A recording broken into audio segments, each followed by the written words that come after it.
All right, everybody, welcome to the Comments from the Peanut Gallery podcast. I'm your host, Jordan Kurtz. I'm joined here with a very special guest today, my man, Braidon Willis out of Concord BJJ down there in Ada, Oklahoma. How you doing today, man? I'm doing good, man. Thanks for having me on. And, I just want to thank my work and Ada Nissan for letting me take the time out of my work day to do this. And thank Jag Enterprises and 580 brand. And, man, just everybody that helps me do what I do and where I'm at today. Well, that being said, where can people follow you on social media? You know, follow you along on your career path here. Facebook is just Braidon Willis, and that's where I stay up to date with all my fight news and stuff for the most part. I do got an Instagram, and the handle is just Braidon Willis, and I try to be more active on there. Here, getting on those podcasts and stuff, and being active fighting here recently, so I'll try to keep up to date with that more. Awesome, man. Awesome. So with that being said, you did have a very solid win the other night. How did that come about? Tell us a little bit more about what happened. Oh yeah, man, it was a great experience. I had a blast. Still being new at this and all, I'm still getting to learn, how everything works, and just being around that environment, I'm still just picking up and learning things as far as the business, the fight game goes. But man, it was awesome. Brian Foster and MMAX, they put on a great show, and they did a really good job. I would say making sure everything was right for the fighters and stuff. They we did early weigh-ins and stuff, and I really liked that. That way, the day before, which that would give us time to rehydrate and put on a better show. And then they did a really good job matchmaking. I was really impressed with the whole show. Everything is the way it was set up. Brian Foster puts on a great show, and hopefully I can be back on I think they got a card coming up in March, maybe. Hopefully I'll try to get back on there. Nice, very nice. Well, hopefully you can get back on there and rack up another W. Yeah, for sure. For anybody that didn't get to tune in and watch that, because they actually did a pay-per-view and live streamed it. So my family got to download Fight TV and get to watch it and stuff since it was in Arkansas, which that was cool. Being an amateur and being able to fight on TV, live TV and stuff, that was really cool. But for anybody that didn't get to tune in and watch that, I won it was a minute and 11 seconds rear naked choke. So and then my previous fight, I'm 2-0 as an amateur. My previous fight, I finished TKO in 59 seconds. So, that's pretty much what's been going down as far as my fight career. It's not a long one, but hopefully, it's been exciting so far. So, anyone listening in, hopefully I can gain some fans from this. If I get to fight on that show again in March, anybody would like to tune in and watch that, maybe I get to watch it on there. So. Heck yeah, man! Awesome. Well, hopefully this gives a little bit of traffic your direction. I always try to do everything I can to do as much as I can to help promote fighters across this platform. So like I said, hopefully it gives you a boost on that side of things. Speaking of a boost to MMA as a whole, what are your thoughts as far as the ESPN transitioning to ESPN with this 2019 chapter?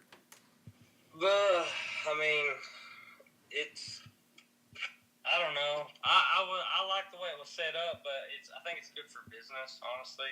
I'm a fighter, so I'm all about the fighters. And anything that's good for the business and the profession as a whole, I think it's going to bring more money to the UFC.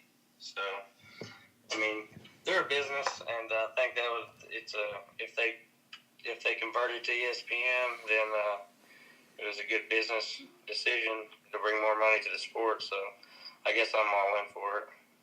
Oh, definitely. I think on the fiscal side of things, it's a win across the board. It's it was definitely not without some initial errors. I feel like though, because there was a lot of people that cited having some issues in relation to the streaming service connecting for the ESPN Plus portion. I personally didn't experience really much of an issue. Excuse me. But as far as I saw that it was something that was trending across the board. On Twitter when people were talking about it, there was definitely people that experienced some. But I also feel like that's to be expected. The very first time out of the gate, for that big of a card, that many people trying to tune in, it's expected that you're gonna have some growing pains and some issues to work through. Yeah, and I mean, I'm right there with some of them people. I mean, no one likes change. It's hard to get used to change at first for the most part. I mean, as a whole, I guess probably the people tuning in to watch it was kind of upset that they had to go through extra steps to watch it when they've been used to watching it on their, who their cable provider with, on Fox or whatever. So I can see how people could be upset about it. Oop, I don't know if I lost you or not there for a second. Reconnecting.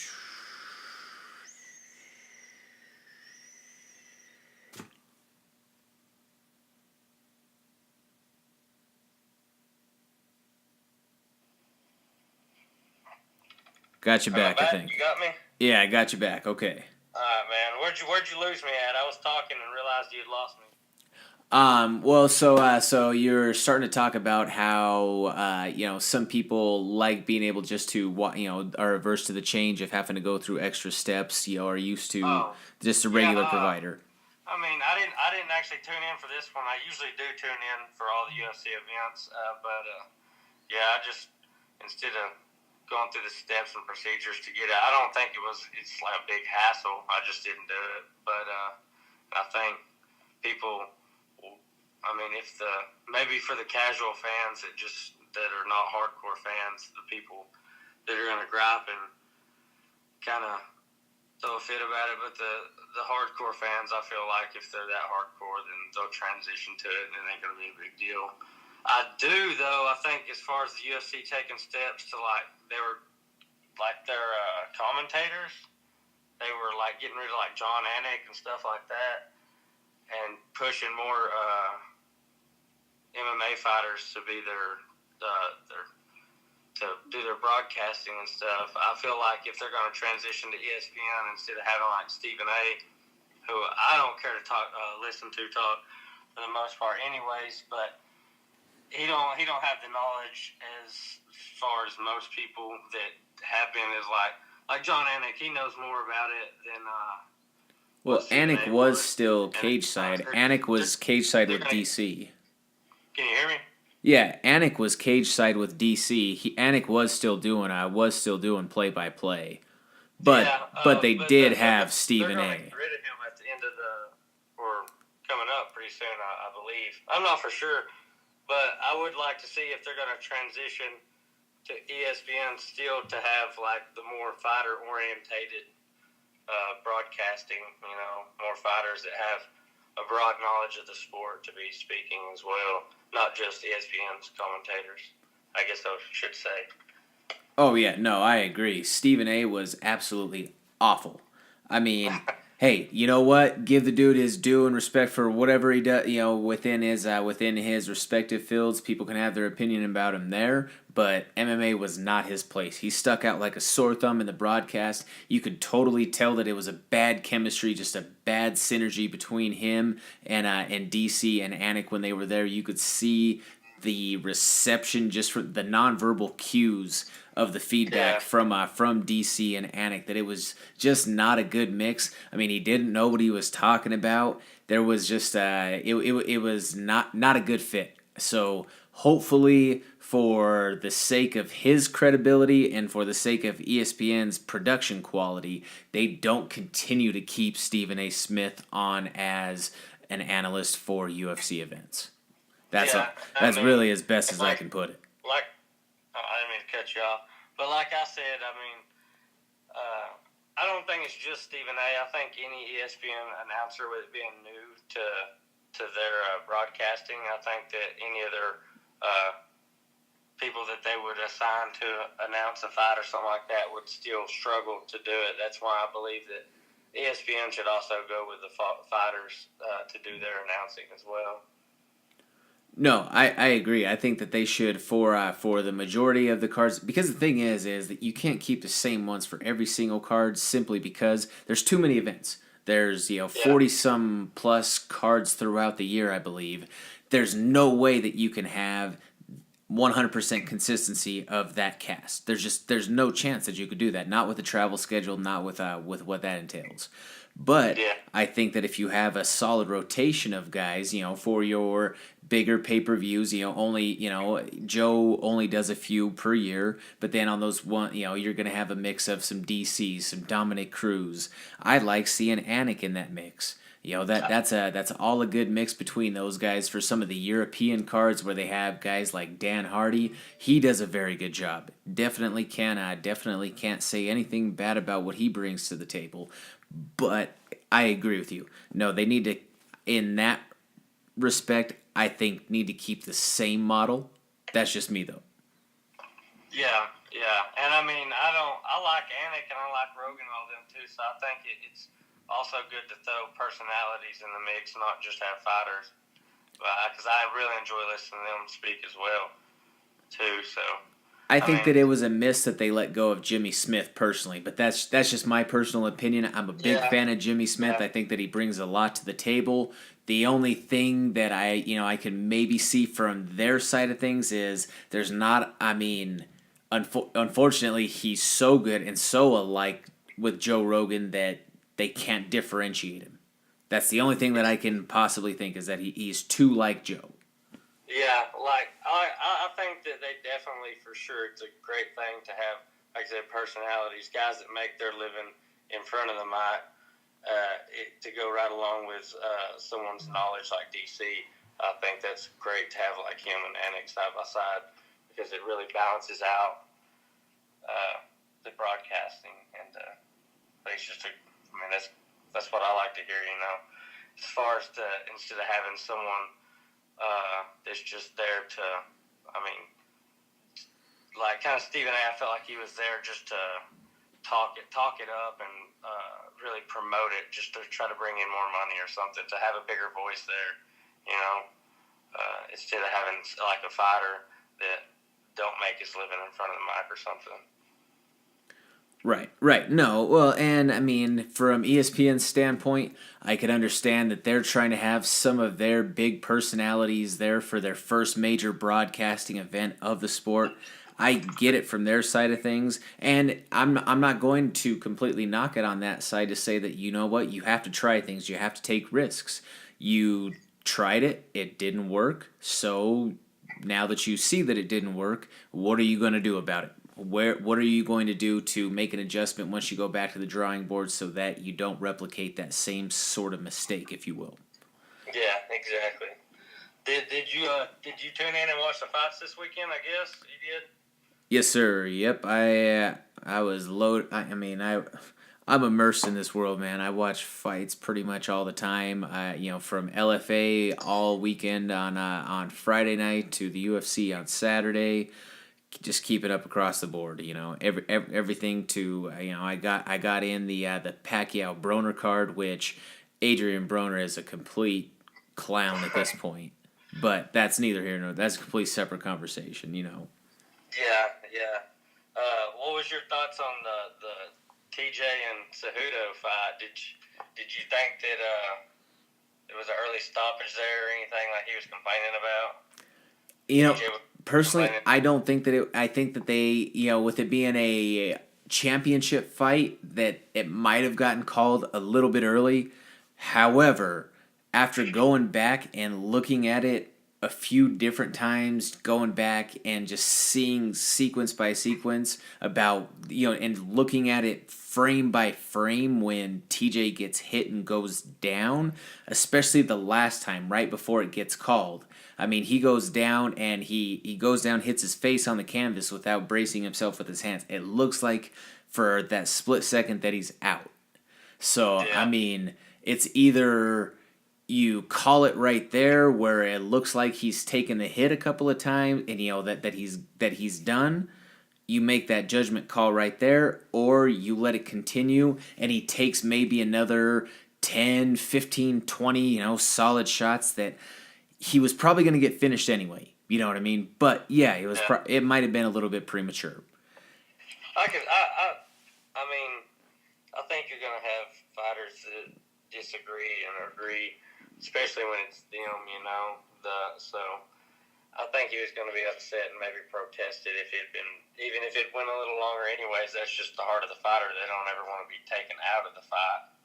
But I don't know. I mean, he wasn't probably going to take anything, but probably take some cleaner shots after that to the head that would have been unnecessary. So I don't think it was a bad stoppage. I had Cejudo winning anyways. I just thought, I mean, I know TJ made the weight easy and everything, but I feel like it took too much out of him to get to that size.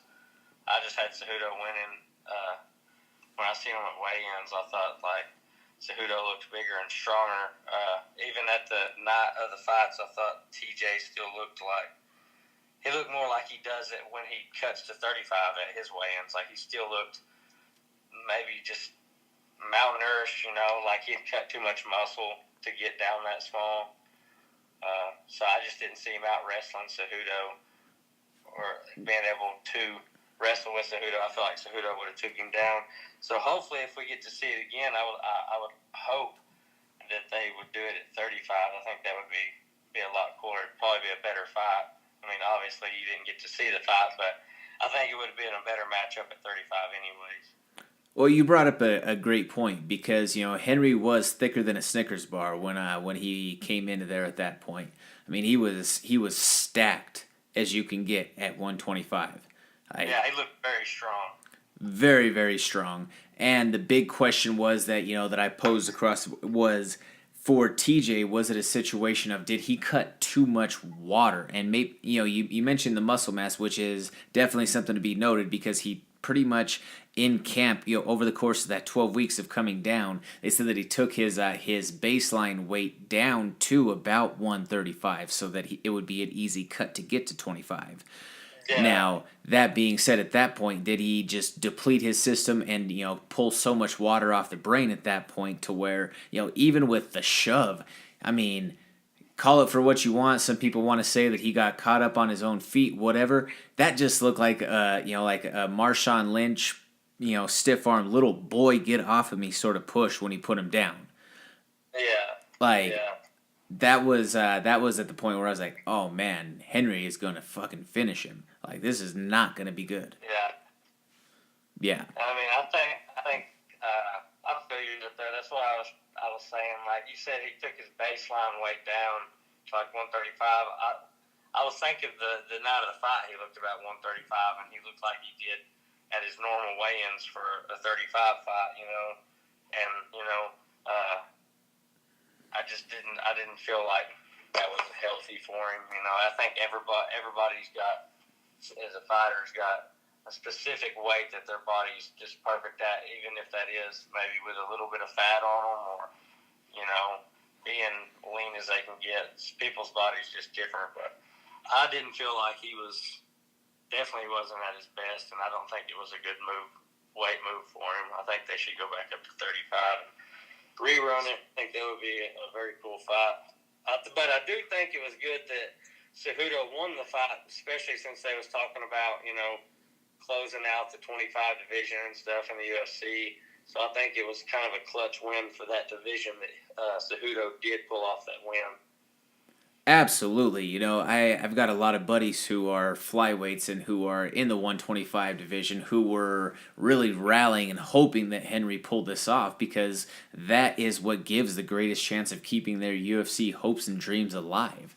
I was with shout out to Nate the Savage King Smith at the LFA events the other night, and that's exactly what he was telling to everybody at our table for the fights, was that this fight is huge for not just those guys that were in the cage that night, but for 125-pound fighters everywhere. So, Yeah, you and know, I mean that just gets me great. excited because I'm a 35er, but I mean I feel like if I wanted to, I could eventually make 25. So, you know, you never know what the future holds. So that kind of excited me as far as being a smaller guy, and that's a division that I'm interested in watching. And I think it's man, that's just a stacked division, honestly, that doesn't get a lot of recognition. Well, the UFC hasn't done itself any favors with not trying to build that division and kind of market it up. But I'm hoping that just because Joe Benavidez, that fight the other night, hopefully that helps start growing some traction back again or some interest to the division. Yeah, They I think he always signed like a 4 or 5 deal with the UFC too, so that kind of is a good deal. Seeing big name fighters like that when they're talking about the division like that, they might close it or whatever, and then they get a big name like that re-sign, especially when they lose like DJ.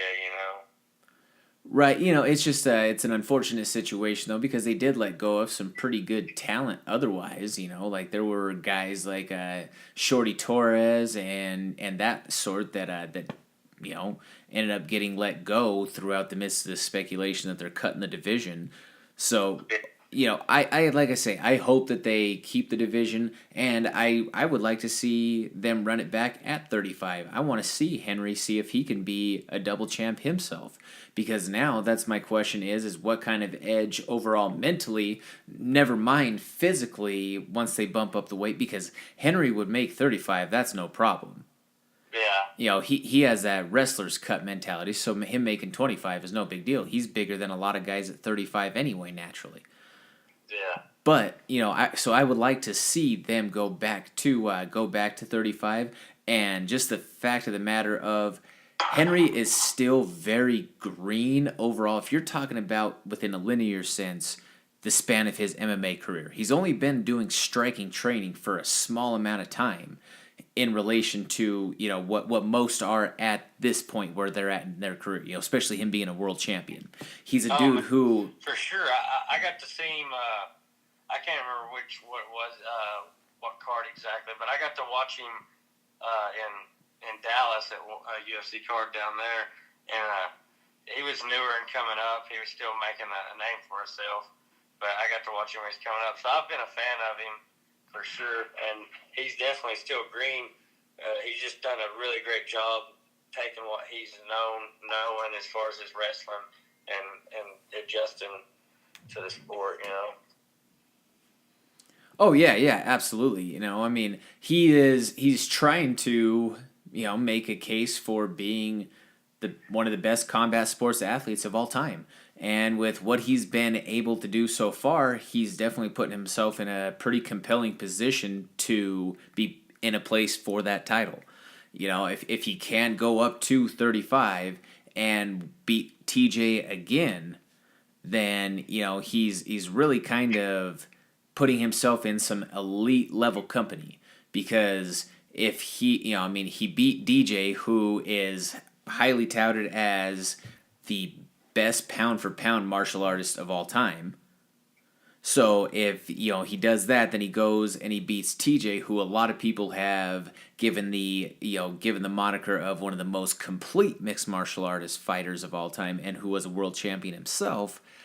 Then he goes up to TJ's division and beats him there as the challenger. It's hard not to say that Henry Cejudo is not putting himself in that upper echelon of the best to ever do it. Yeah, for sure. I see him climbing the pound for pound rankings in the next year extremely fast. Even if they do or do not run that fight back, I still see him continuing his just dominant streak and climbing up the pound for pound rankings. Yep. No, exactly. That's something that I can see him continue to move up.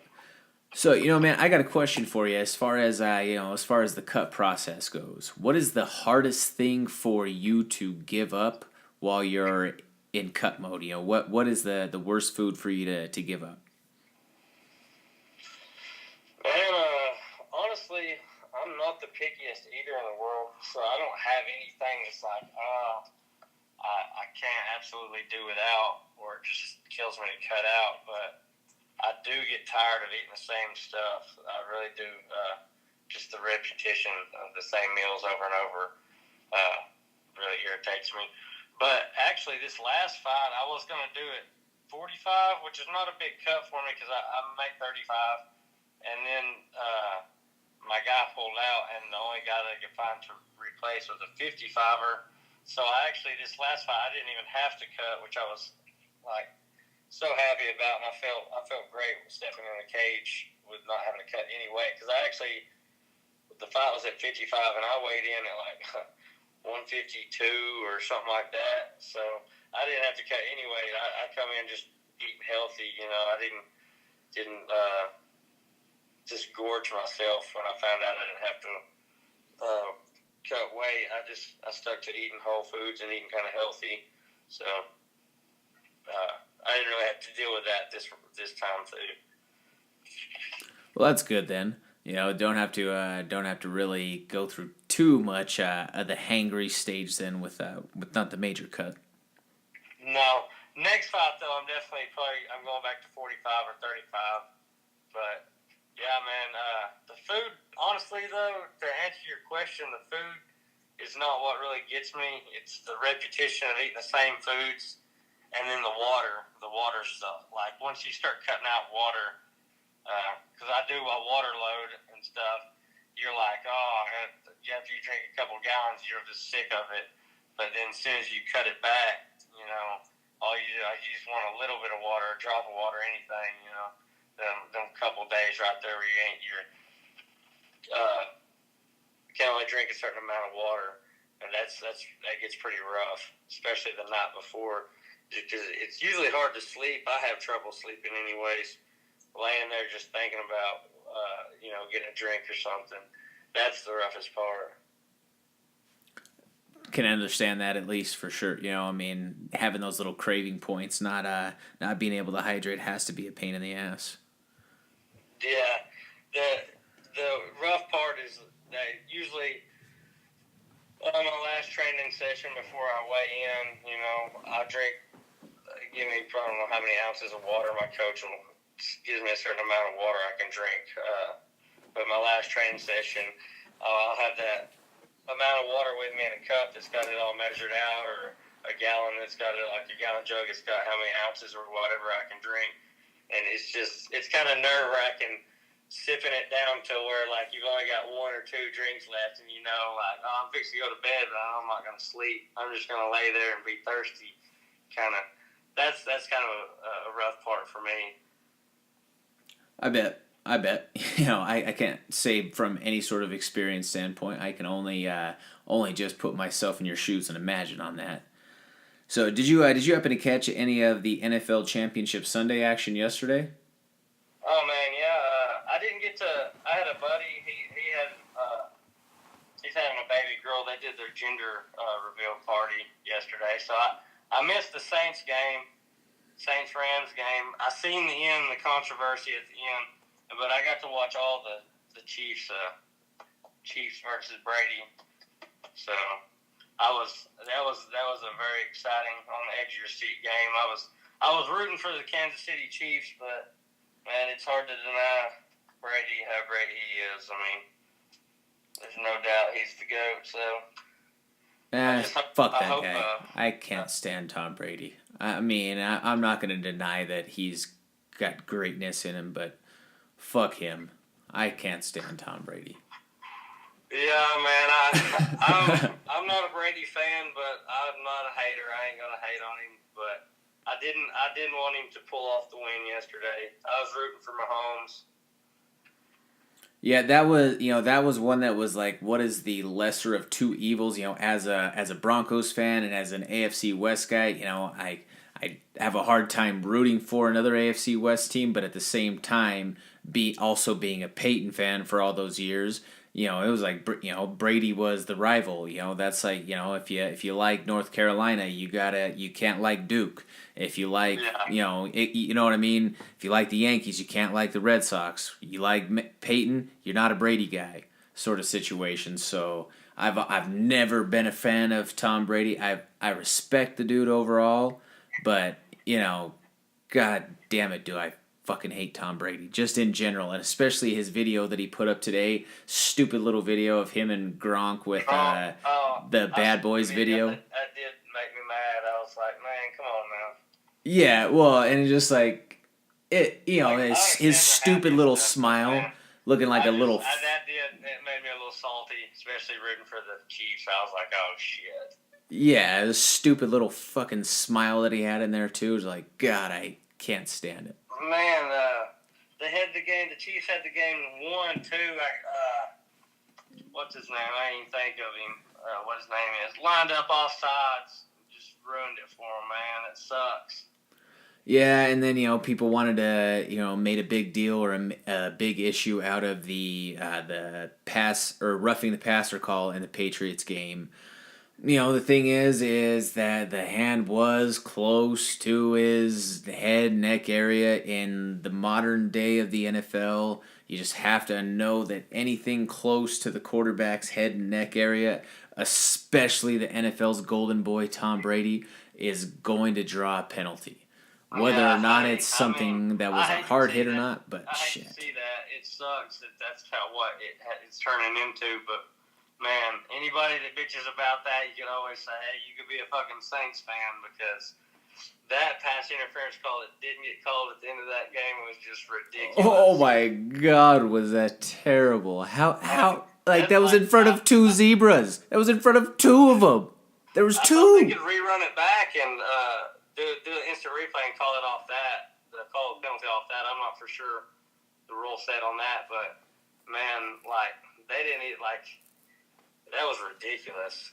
Yeah, no, you can't challenge a penalty, which that's in that sort of situation right there, like that how blatantly obvious was that? And the fact that it was in front of two officials. There was the official right there on the sideline, then there was one that was directly behind it. And like, how do neither one of you call this? And especially, if we're bringing up modern day NFL rules and penalties, seeing it on the side of things of that may not, even if you don't call it pass interference, call it was bang bang timing, whatever.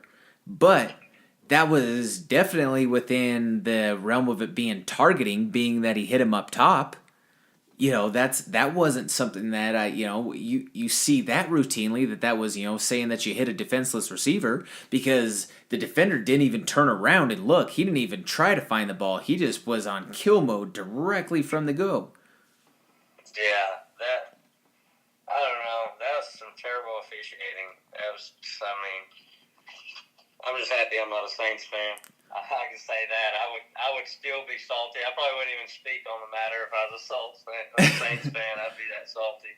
Oh, I could only imagine. I would be losing my shit if I was a Saints fan, and that's how the season ended that way. Yeah, man, that sucks too though, because like I'm a Breeze fan, so like I wanted to see him play for another Super Bowl, because I don't know how much time he's got left, how many years he's going to play, but it'd have been cool to see him in another Super Bowl. Oh, I agree. It would have been phenomenal to be able to see Drew Brees to get back there to try to have a chance to put the bookend on his career. Whether or not he would have chose to go out on that note or not, who knows? But to add another one. I feel like when you're talking about he does deserve to be amongst the best of the best whenever you're talking about quarterbacks of history, but to really kind of cement his legacy and his place amongst that company, I feel like having a second ring would definitely validate him in that regard. That would substantiate him in the talks with your Brady's, with your Mannings, with Elways, Steve Youngs, Joe Montana's, so on and so forth. Yeah, for sure. I still think he's still a great as far as the numbers he puts up and everything stat wise for sure. But man, it would have just been awesome to see that. But since he's going to hang around, maybe he'll get another chance next year. The Saints have a really good squad. I was really impressed with them, especially in the later half of the season, for sure. Yeah, hopefully they can continue the momentum from this year and get back to it next year. That's the best that they can hope for at this point. To try to get the old dog back there again. It's just with Drew Brees in the position that he's in, it's kind of a tough situation and scenario because at the point in which he's at of his career, or at least if you're talking about how history has treated his peers, once you get to that point where Father Time finally hits you, it's a very steep drop off. You may be running like a top all the way until you meet that, I guess that point to where it just is a cliff, and then you start to dive. It comes when it rains, it pours. You just don't have it anymore. And I think there is a time for for sure. It needs to be the end of a career and people still try to hang on. So you was talking that Peyton Manning. He was a Peyton Manning fan earlier. I thought his year he retired was perfect timing, obviously with the Super Bowl and everything. Mm-hmm. But even that year, he was pushing. A lot of people thought that he was past his time, but yeah, I don't know. Especially with Breeze being that close, losing by 3 points, and I think it went into overtime. 3 points on a 57-yard field goal. It just barely slipped through his fingers. So hopefully he don't hold on to that for maybe if they come out next year and he's starting to fall on the decline of his career, he don't look back and think, well, hey, I was a field goal away from playing in the Super Bowl a year ago, So, but hopefully, he comes out next year and they, like you said, they can continue to further that momentum and have a good season next year. Yeah, I don't think it's Drew Brees that you would have to worry about something along. He's enough of a tried and true veteran at this point to not get hung up on something like that, if you will. That I don't foresee that being something that he runs into on that side of things. I personally don't. And for you mentioned the Peyton's last year. That is one of the best examples to me of why having a sharp mental game is just as important or more important than having a solid physical game. Because in that last season, Peyton was far past any sort of true physical ability, and especially when he came back from injury after Brock came in and started that half a dozen games for us that season and kept us on track at least. So I do have to give Brock Osweiler credit for that time, but. When Peyton came back especially in that second half to the last game of the year to seal home field advantage for us against the Chargers, it was a mentality thing. Peyton Manning brought a different sort of mentality to the board that was something that was just not going to accept anything less than the absolute best. It was not going to be something that put up with half-assed efforts. You were going to go all in. You were going to be well researched on what your matchup was, on what your assignment was going to be in that time frame, so that it was second nature. Guys responded to having that sort of leadership. Peyton may not have been able to put the put the sauce on the ball the way that he once did in his career, but he got the ball there in a timely fashion and he got it in the window that it needed to be, so that for the majority of the time at least, only his guy could make the play. So that's someone who is so cerebrally sharp that they recognize that, hey, you know what? I no longer have what I once had physically. I have to make an adjustment so that for the greater good of everybody around me, we can still accomplish our goals. And that's exactly what happened. Yeah, for sure. Yeah, like you said, he was so cerebrally aware. Like he knew like he's not starting that first half of the season. That I don't think he would even come back if he didn't know for sure what he could do with the roster that they had around him. I mean, with his experience, I don't think they would have. That same team would have went to where they did with Osweiler if he had continued for sure. I just think, man, he was such a great leader, and that man ain't missing no check downs or nothing like that. He might not have been at the peak, like you said, physically, but he's like Brady, man. They're so mentally aware and so further ahead in the game, just so aware of everything that's going on around them that they don't have to be physically at the peak of their game. They're just veterans, man, and they do a great job of taking that part of what they do and just getting the job done. Well, it was a visceral response from his teammates once they brought him back in. You could see just the level of play elevated from everybody out there. Just the response to direction, if you will. Hey, Peyton was going to jump your ass, but God damn it if he didn't put you in a position to succeed. That's the best way that I could put it. Yeah, and that's awesome to watch, man. To see a guy like that lead a team with so much passion, and to everybody to jump on the train and be part of the team and get to where they're going. So that was awesome to see him ride out into the sunset like that. Yep. Well, we've I have to hold on to that moment because as a Broncos fan, it hasn't been the best ever since he left. So. Oh yeah. So I got to hold on to that. He's a huge Broncos fan, so I hear it. I know what you're feeling. Hopefully they can get back to that point soon for all y'all Broncos fans. I don't have a specific NFL team that I'm a super fan of. I just, at that level, I'm a fan of great players. I just like to watch it. But I am a big OU fan, OU football. Go Boomer Sooner. Oh man, I'm a huge college football fan, so. Yeah, I mean, I gotta respect that, being that you're an Oklahoma boy. Oklahoma's just always been one of those schools, like they're like the Red Sox for me in baseball. I'm not a big OU fan. I grew up down in southern Colorado, so we would go to Air Force games every now and then, and Air Force used to play OU. Every couple of years when I was a kid. And I just remember the OU fans just being just some of the biggest just assholes. And so that's why I just never really got into OU that much. And then on top of it, so they would, be acting, just kind of like clowns in the tailgates, just, drunk and all that. And then OU would just completely just destroy Air Force. Because, when you have Adrian Peterson running against Air Force, what do you expect is going to happen? Yeah.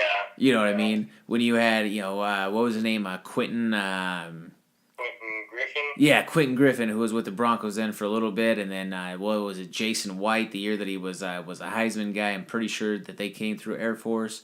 Air Force is going to put up a fight against those teams. They stuck it up their ass in those matchups. So, it was just... Hey, man, well, at least you're a loyal fan. You're a loyal Air Force fan, Most people, if you'd said, mention you probably wouldn't have brought it up. That's been a while ago. You're still hanging on to it, too. So I know you're a loyal Air Force fan. Yeah, cool, it's just holding on to some of those childhood memories. My cousin is also he's the voice of Air Force football, so that's awesome. I have a little bit of a tie and a connection there, and there's the potential that a kid that I know who is he's a multi-time state champion in football as well as track here in Colorado. He's just going to be graduating this year, but Air Force is on the list of places that he might end up at. So, shout out to Luke Andrada out there at Pueblo East High School. So, he's a kid who's got a very, very bright future. Awesome. Good luck to him, man. I've been past Air Force's stadium before. it's cool. It's a really cool setting and everything. So yeah, hopefully he'll end up there and he'll like it. Yeah, it's a nice backdrop. So if that's a decision that he makes, the more power to him. Best of luck with that. So Braden, as we start to dwindle down on this thing here, is there anything else that might want to get out there or shout out to the people before we wrap? Honestly, no, man. Thank you for having me on. Hopefully, all the listeners out there enjoyed listening to us, and hopefully, I've gained some fans out of this. And like I said, man, I appreciate you having me on. It's awesome experience, and hopefully, we'll get to do it again.